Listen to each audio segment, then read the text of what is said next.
Let's look next at how you go about creating or editing a service in order to get ready.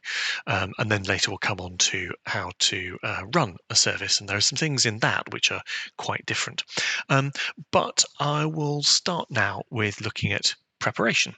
This is largely very similar to how you'll be used to doing it before, but there are a couple of things to note because of the way we're using a more team-based approach to planning services at the moment.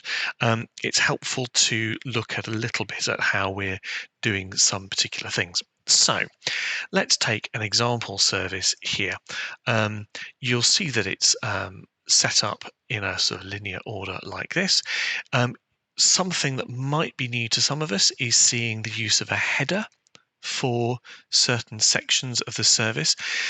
This does two really helpful things. The first is it is a lot easier to look down a crowded list of things and see where you're up to. So that's one really helpful thing. You can kind of click to go to a particular section in the service. The second thing it allows you to do is that for things which you might need a timer, particularly like the talk, you can add the timer start trigger into the header. So it's particularly helpful for online services where we don't have nearly as much kind of leeway and flexibility about things like timings.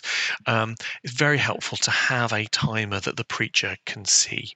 When we come on to looking at running services, you'll see there's a variety of different ways that you can add a timer, start and stop and reset a timer. But probably for most of us, the simplest way is to put a trigger into the talk header. And that means that it's very, very simple when you're running the service to start that timer. And we'll come on in a moment to seeing how you do that, but you've probably already noticed here, this talk section has a trigger button set up already, and I could just click that and you can't see it right now, but the timer has actually started now. So that's a helpful thing about using headers. They help you kind of navigate more easily, and you can put triggers into them for timers. Let's look at how you might go about creating a new service plan, including how you would add some headers. For a lot of us, the simplest way is going to be either to import a pre-made service plan, which has been created, for example, by Dan Reeves, who at the moment is creating all of our service plans for us. So very often that will be just ready for you and you can simply import. That's done in exactly the same way, importing things, as in previous versions of ProPresenter. So you come up here, you click File, Import, and you want to import it as a file. And let's do a little demo. Actually, if you look, for example, in the 11th of October file on weekly services, here is a ready-made playlist. So this playlist we're looking at right now was actually created by Dan at home and put on Dropbox, and then to kind of get it on this machine, all we had to do was to import that file. I won't confuse it by running that again now, but that's often going to be the simplest way of doing this.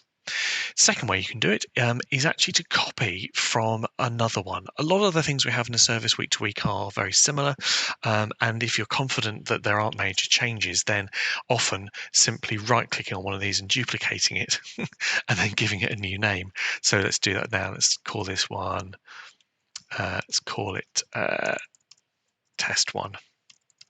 There we go. So what we have here now is a whole new playlist. We can use it and edit it and go, some of these are the same and some of them are different. There's also a template here which has a lot of the common repeated elements that you would want to include in a service. However, you can, if you wish, also start from scratch. And I think if you're wanting to learn the software and kind of get a feel for it, having a play with creating your own playlist is a great idea. So let's quickly run through that. I'm not going to do every aspect, but let's look at some of them. Up in the library here, we're going to click plus, and we're going to choose a new playlist. And we'll call it test 2. So this is now blank, it has no items in it, but we want to add some things to it. Let's add header first of all. So it's, in fact, let's add a few of these headers so we've got them ready for ourselves. Renaming headers is really weird, and I think it might be a bug. You can right click on it and click header, but then it ignores what you type. I think it's just on Mac. On Windows it seems to work, but if you come up here to header and you edit it, then you can rename it. So bit of a fiddle, but that's how it works. Let's call this worship 1, and let's put in a talk section as well. While you're doing that, again, to make it easier for yourself, entirely your choice, you can color them. Personally, I do find that having some color here does help me with navigating during a service when you've got so much else going on in your head.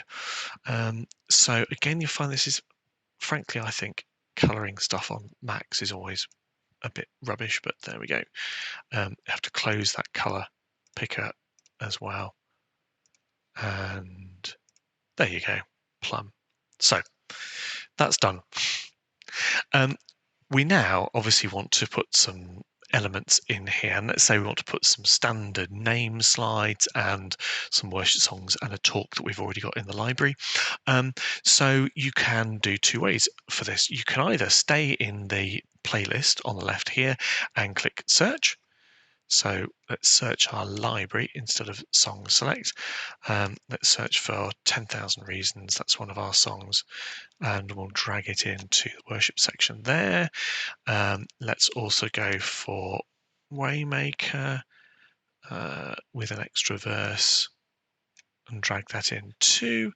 And then pick talk that I know happens to be here. Let's pick this talk from the 11th of October and drag it in there. And then we want some name things. And if you just search for name, you'll see that there are some standard ones. They're preceded with an @ so if it's someone who's spoken before, you can quite easily import them. So let's say that the intro is Pete is hosting, so he'll be welcoming people, and Anthony is going to, it's actually, let's go for Anthony, is going to be our talk host. And then we want one of the Ivy branding slides up here, and then we also want a ivychurch.org slide for the website address. And why don't we have a couple of notices in the intro as well? Useful to see how they work, and then we'll stop.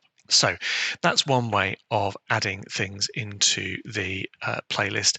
The other way, I'll just show you that quickly, is to click on the library, and you could either scroll down here, and then let's say we'll choose a song that everything has, or maybe something that's slightly less messy. There we are, Faithful One. You pick this up, you drag it up to your playlist, wait a moment, and then it opens up and you can say where you want it. So we'll put that in the first worship section as well. So a variety of different ways you can build up your playlist, but we now have our playlist. Click on that, it opens up the playlist listed on the right.